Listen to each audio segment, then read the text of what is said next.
আসসালামু আলাইকুম এভরিওয়ান, কেমন আছেন আপনারা সবাই? আশা করছি আপনারা সবাই খুব ভালো আছেন। আমার ভিডিওটিকে কোথা থেকে দেখছেন আমাকে অবশ্যই জানাবেন। ভিডিওটা শুরু করেছিলাম সকাল সকাল নাস্তা দিয়ে।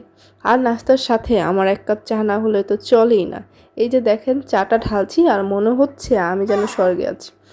যাই হোক, আমার এই চা খুব পছন্দের এবং প্রতিদিন আমার ১ কাপ চা লাগেই। আমি যেদিন চা না খাই সেদিন মনে হয় কি আমার কোনো কাজ করতে ইচ্ছে করে না, আর এত মাথা ঝিমঝিম করে মনে হয় খুব অলস দিন কাটে আর কি বলতে গেলে। এই চা হচ্ছে আমার চাঙ্গা হওয়ার একটা টেকনিক। তা কমপ্লিট করে দেন চলে আসলাম রান্নার জন্য। আর আজকে এখানে আমি ২ ধরনের মাছ বের করে নিয়েছি। আর হচ্ছে আজকে ফুলকপি দিয়ে একটা তরকারি রান্না করব। ফুলকপি তরকারির জন্য এই বড় মাছটা রেখেছি। আর হচ্ছে শিং মাছ যেটা দেখতে পাচ্ছিলেন সেটা দিয়ে আমি শিং মাছের একটা ঝোল রান্না করেছি। এই যে নর্মাল জাস্ট ঝোল, আর কিছুই না।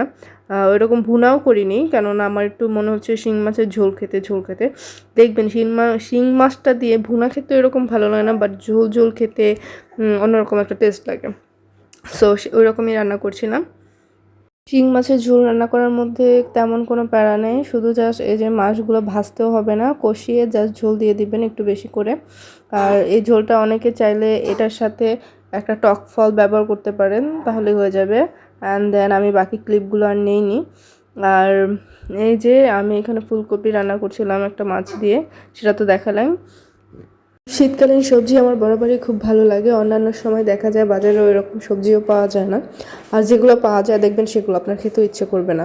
সো শীতকালে হচ্ছে আপনাদের যারা সবজি লাভার বা ভেজিটেবল লাভার তারা এই সবজিগুলোকে উপভোগ করতে পারবেন।